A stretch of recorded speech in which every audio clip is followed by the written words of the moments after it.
There is a specific kind of confusion that only happens when an institution as powerful and as disciplined as the Federal Bureau of Investigation cannot get its own story straight. In this episode, digging into what went on behind the scenes with the FBI last week when it comes to the mixed messaging about the ransom notes, and I've learned some new information about exactly what it seems was happening and why there was the mixed messaging that came out. Really interesting. Also, I have the full criminal complaint for Derek Kayea, who is the guy who was arrested for sending the fake ransom note. But what I found interesting about it is it actually includes some new information about the Nancy Guthrie investigation. So I'll get into that.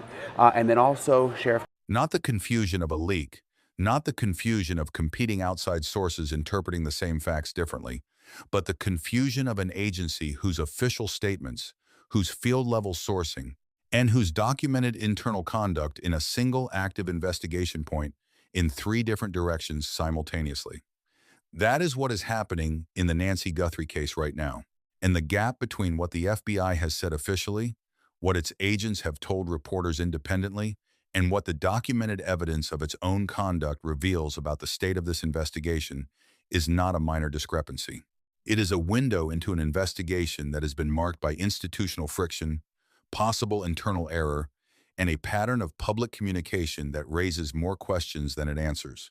5 months after an 84-year-old woman was taken from her home in Tucson, Arizona, in the dark of night, the agency responsible for the most sophisticated investigative resources in the world is issuing rare mid-investigation, clarifying statements, managing contradictory reports from its own agents, and overseeing a DNA analysis being conducted simultaneously across multiple forensic laboratories using advanced genealogy techniques that signal a standard database search has not produced a direct match.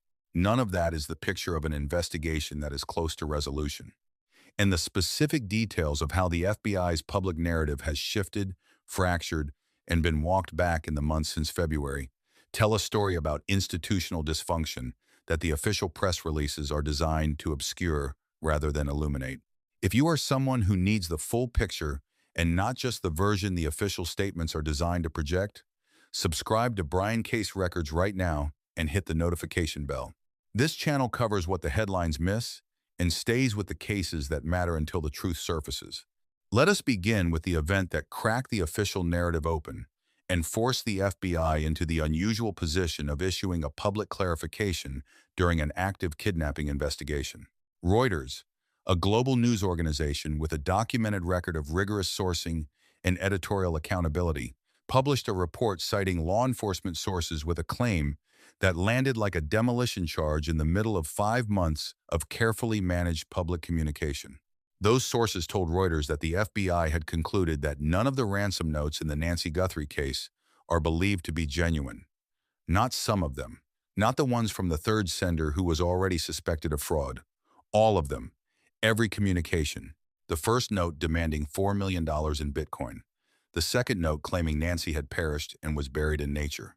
The entire written record of contact from whoever purported to have taken her, according to the Reuters sourcing, was fabricated by people with no connection to the actual crime.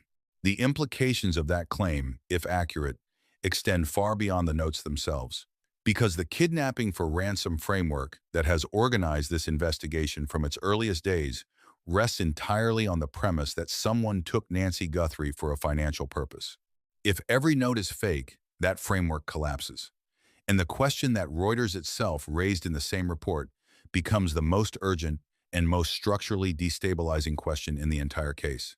If there was no ransom motive and nothing was taken from the house, why was Nancy Guthrie taken at all? Who takes an 84-year-old grandmother with a serious heart condition from her home in the middle of the night and leaves without stealing a single item from the property? That question does not have a clean answer in the publicly documented evidence. But the way the FBI responded to the Reuters report provides its own form of answer, not about the crime itself, but about the state of the institution investigating it. Because the FBI did something that retired FBI agent Steve Moore, a man with decades of experience in kidnapping and violent crime investigations, characterized as rare. They issued an official statement in the middle of an active investigation to clarify their position on the ransom notes. Official mid-investigation clarifications from the FBI are not standard procedure. They happen when something has gone wrong with the public information environment around a case in a way that requires institutional correction. And the specific content of that statement, read carefully, does not confirm the Reuters claim. It contradicts it. The FBI's Phoenix field office stated that the task force has received several ransom notes over the course of the investigation.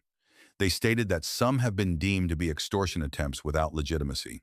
And then, in direct tension with the Reuters claim that all notes are fake, they stated that other ransom demands may potentially be legitimate and are still being investigated as such.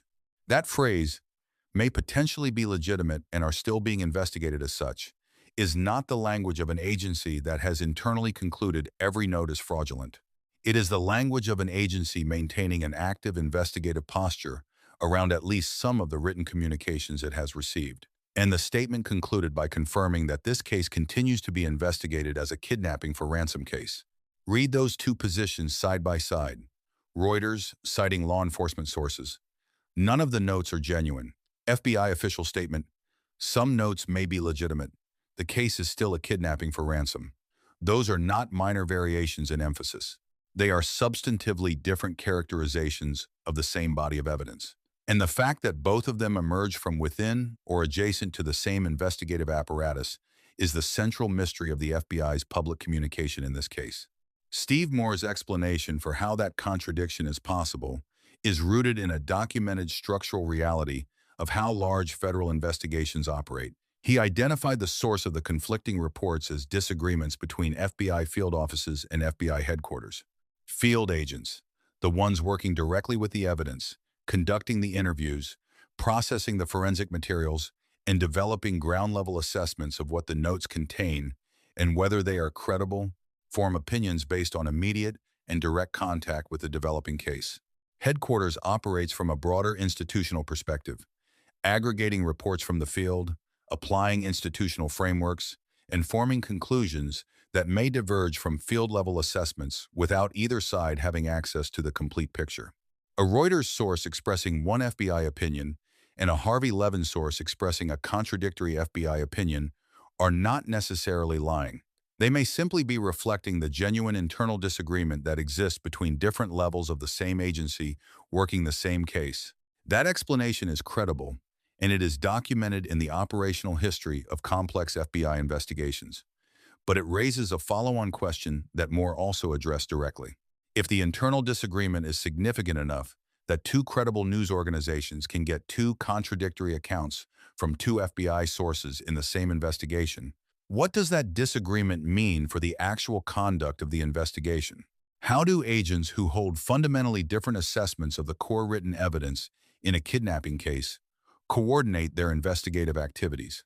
How do they prioritize leads? How do they allocate resources? And how do they avoid the kind of investigative tunnel vision that has already been documented as a problem in the earliest hours of this case? If you are still watching at this point, drop a comment with "I'm still here." Let us see who is truly following this story all the way through, because the next layer of this investigation involves a theory about what may have caused the Reuters leak in the first place, and it is more specific and more damaging to the institutional picture than anything the official statements have addressed. Attorney Mark Garagos, a nationally recognized criminal defense attorney whose public legal analysis of high-profile cases carries documented weight, offered a theory about the origin of the Reuters report that has not received the attention it deserves. Garagos suggested that a mistake made by one part of the FBI in testing a Bitcoin account connected to the ransom demand may have been the catalyst for the Reuters leak. His theory is that the disclosure to Reuters was not a straightforward factual briefing from an agent who simply held the opinion that the notes were fake. It was a leak motivated by the need to manage the public narrative around an internal error. If one part of the FBI improperly accessed, tested, or otherwise mishandled the Bitcoin wallet connected to the ransom demand, that error would have operational consequences for the investigation. It could compromise the traceability of any future transaction. It could alert the holder of the wallet that the address had been identified and accessed. And it would represent a significant investigative mistake in a case where the financial evidence trail is one of the few potentially traceable threads. If Garagos's theory is accurate, The Reuters report was not a window into the FBI's honest assessment of the notes. It was a piece of institutional damage control, a way to preemptively establish the narrative that the notes were always fake, making any error in handling the financial evidence associated with them less consequential if that error became known. That is a serious allegation about institutional conduct, and it is important to be precise about its status. It is a theory offered by a credible legal analyst based on his reading of the available information. It is not a confirmed fact. The FBI has not confirmed or denied a Bitcoin account testing error. But the theory is specific enough and sourced credibly enough to demand serious consideration, because if it is accurate, it changes the entire meaning of the Reuters report from an investigative disclosure to an institutional self-protection maneuver. The Pima County Sheriff's Department's response to the Reuters report and to the broader question of the ransom notes' authenticity followed the pattern of communication that has defined their public posture throughout this investigation. They declined to comment on the ransom notes and referred all questions to the FBI. This referral is notable because the FBI's own official statement identified Pima County as the lead agency in the investigation. If Pima County is the lead, why are they directing all note-related questions to the FBI? And if the FBI is handling all note-related inquiries, in what operational sense is Pima County leading? The circular logic of the two agencies' public communication creates an accountability gap that neither is willing to fill directly. Steve Moore offered two possible explanations for the FBI's insistence on maintaining Pima County's lead agency designation in their official statement. The first is diplomatic. The FBI may be preserving the public appearance of local jurisdiction respect to maintain the working relationship with Pima County, avoiding the kind of public federal override of local authority that generates institutional friction and undermines the operational cooperation the investigation depends on. The second explanation is operational.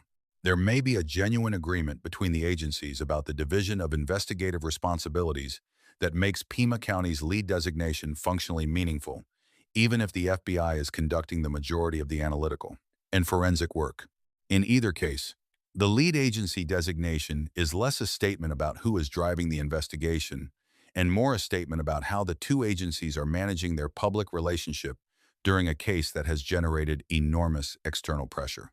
Moore also addressed something that has sat beneath the surface of this investigation's public communication since its earliest days. He suggested that the FBI's official statement served a second purpose beyond simply clarifying the agency's position on the notes. He posited that the statement was designed, at least in part, to quell growing public speculation about the possible involvement of people close to the Guthrie family. In a high-profile kidnapping case, where the victim is the mother of a nationally known public figure, the investigative history of similar cases means that family-adjacent individuals are always part of the initial suspect framework. The documented tunnel vision on one family-adjacent figure in the earliest hours of this investigation, the brother-in-law who was publicly cleared weeks later, had already generated public awareness that the inner circle had been examined. The FBI's public maintenance of the kidnapping for ransom framework, explicitly and officially, may have been designed to redirect public and investigative attention away from family involvement theories and toward the external perpetrator narrative that the ransom note structure supports. This is where the case's institutional dynamics intersect with its human reality in a way that has not been fully examined publicly. And that human reality was crystallized in a single piece of newly disclosed information that emerged not from a press conference or an official statement, but from a criminal complaint filed in connection with an arrest made in the process. Case: Derek Kaya was arrested for sending fake ransom note text messages connected to the Nancy Guthrie investigation. His criminal complaint, a legal document filed in federal court and therefore part of the public record, entered new factual details about the night of Nancy's disappearance into documented evidence. And among those details was a piece of information that cuts through all of the institutional language and all of the competing narratives and lands with the full weight of what this case is actually about at its human core. According to that criminal complaint, when Nancy Guthrie was taken from her home on the night of the 1st of February 2026, she left behind her hearing aid, her wallet, and her medication. 3 items. 3 objects that together tell a story more clearly than any official statement has managed to. A hearing aid means that from the moment she left that house, Nancy Guthrie could not hear properly. A woman in her 80s with a documented serious heart condition, taken in the dark, was also cut off from one of her most basic sensory connections to the world around her. A wallet means she had no money, no identification, no access to any financial resource. And medication means that whatever she was prescribed, whatever her doctors had determined she needed to maintain her health, she left it behind. She did not take it. She was not given the opportunity to take it. Whatever happened in that house on that night happened fast enough, or was controlled tightly enough, that an 84-year-old woman with a heart condition left without the things she needed simply to function through an ordinary day. Those three items are not just forensic details. They are a portrait of vulnerability that the institutional language of the FBI's statements and the Pima County press releases never quite captures. And the fact that those details only entered the public record through a criminal complaint against someone who sent fake text messages, rather than through any official investigative disclosure, is itself a reflection of how this investigation has managed its public communication from the beginning. Now let us address the piece of evidence that represents the most significant forensic opportunity remaining in this case, and that has generated the least amount of clear public information, despite 5 months of active investigation. The unknown male DNA recovered from inside Nancy Guthrie's home. This is not a speculative lead. It is a physical, biological sample of unknown origin collected from the scene of an abduction, held by investigators for 5 months, and subjected to no public update, despite Sheriff Chris Nanos confirming that multiple forensic laboratories across the country are actively working with it. What Sheriff Nanos confirmed is significant beyond the simple fact of the DNA's existence. He confirmed that the labs are employing advanced genealogy techniques.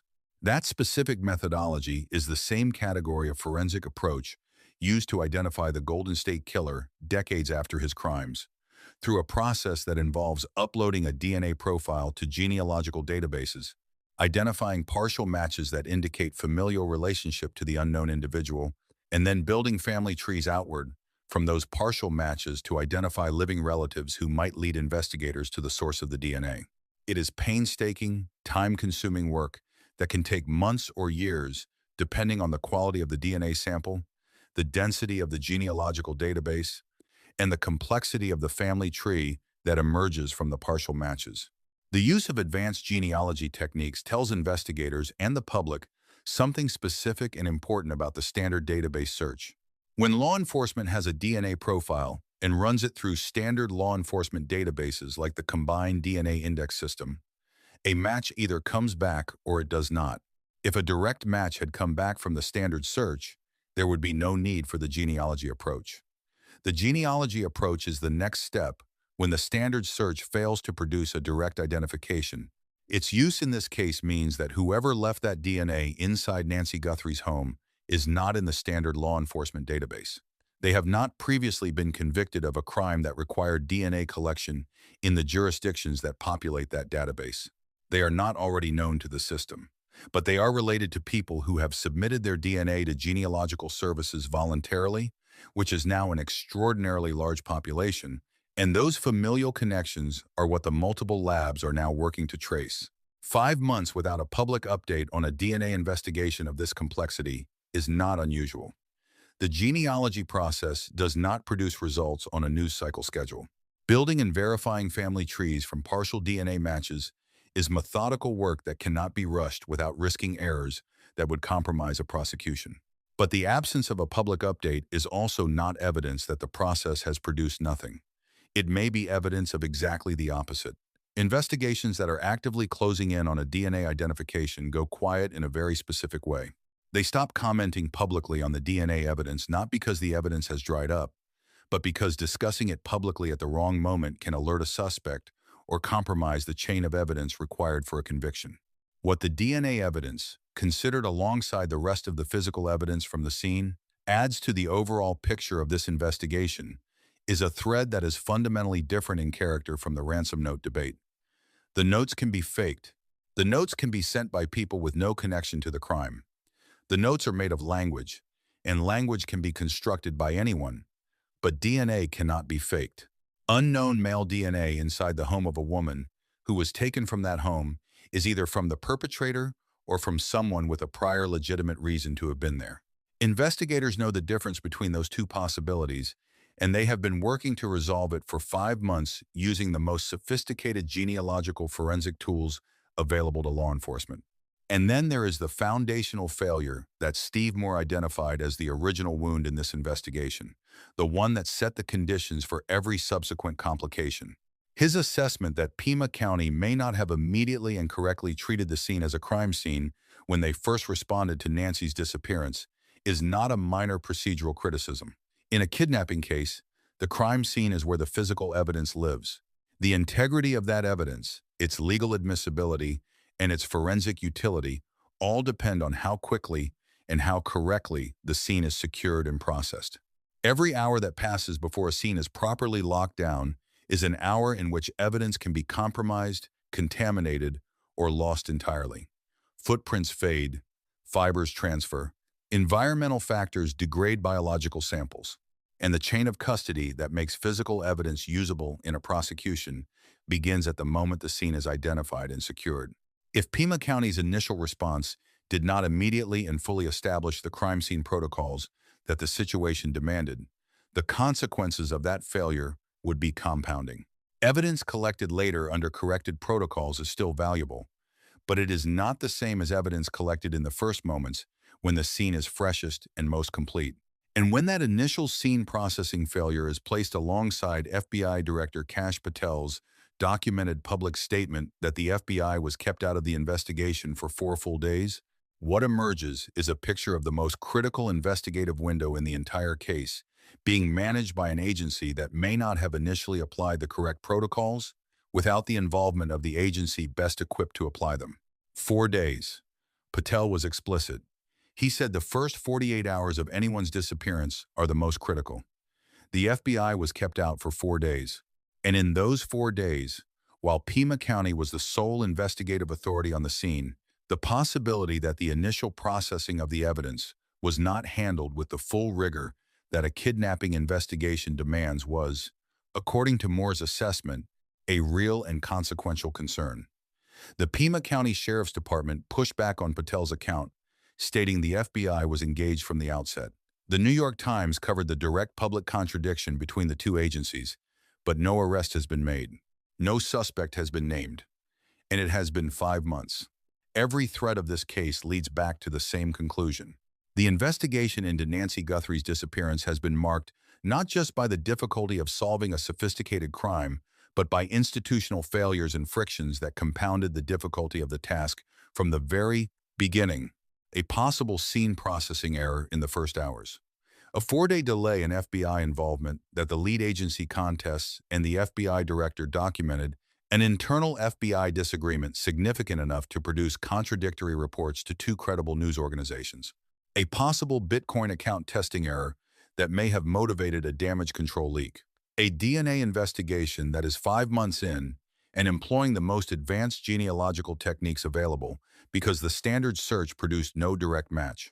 And a woman who left her home without her hearing aid, her wallet, or her medication and has not been found. That is where this investigation stands. Not at a moment of clarity, not at the edge of resolution.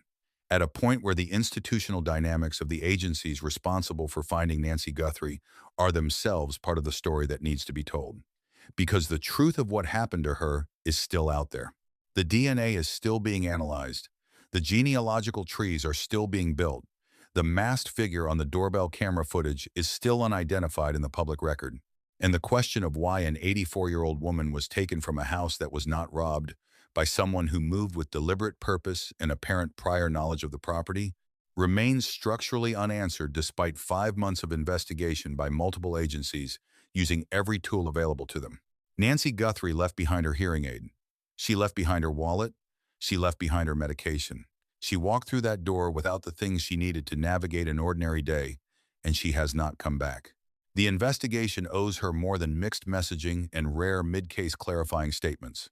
It owes her the full force of every institutional resource, every forensic technique, and every honest accounting of what went wrong in the earliest hours when the window for finding her was still wide open.